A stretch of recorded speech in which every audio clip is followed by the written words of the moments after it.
Well, hello everybody. How you doing? So as we come into our second day of Lent, we are introduced to actually living with the Word of God. Moses explains today that we can live either life and prosperity or death and doom. Heck of a choice, huh? Well, we can live and prosper by listening to God, or we can ignore God and fight it out for ourselves. Really all there is to it, but the choice really will dictate how things will go for us. Of course, there were hints at Jesus during this time, but God had not come down onto the earth as of yet, so no one had a real good idea of what was going to happen in a couple thousand years. Now, we can take a look back at history of Israel and locate the times when they followed God's ways and things went well. And we can just sit back just as easily when things didn't go very well. When people thought of God and obeyed Him, all's good. But doing this, the people, we had no real choice but to turn away from their own desires. It was either God's or His. We turn toward ourselves, we simply don't give the time to listen to others, much less God. This is why the command from Jesus today hits home with us.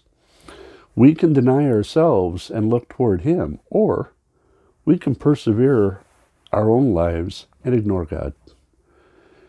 If we follow Jesus, there will be pain and hurting. We know this.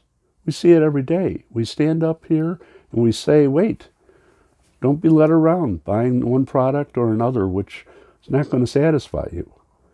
Yet each and every one of us know we really want that product, don't we? Yeah. Be it that drink or item of clothing or whatever it might be, it is then our choice.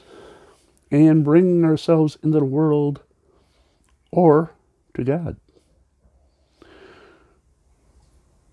So for God, reason I've stuck in my brain and I'm serving God or mammon. I cannot serve both. I don't start the day off saying, okay, I'm stiffing God today. I'm going to think just about myself. By the end of the day, I tend to get that spot quite often, but it wasn't my intention.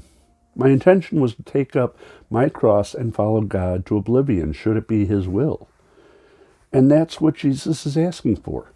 We take up these things that pester or cause us little bits of pain.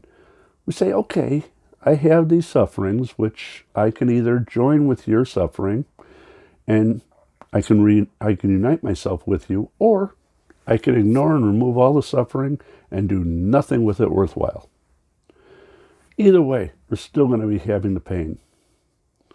So it's always good to do something good, for the good and the great. So, you have a marvelous day. Be good. Play nice. Thank God.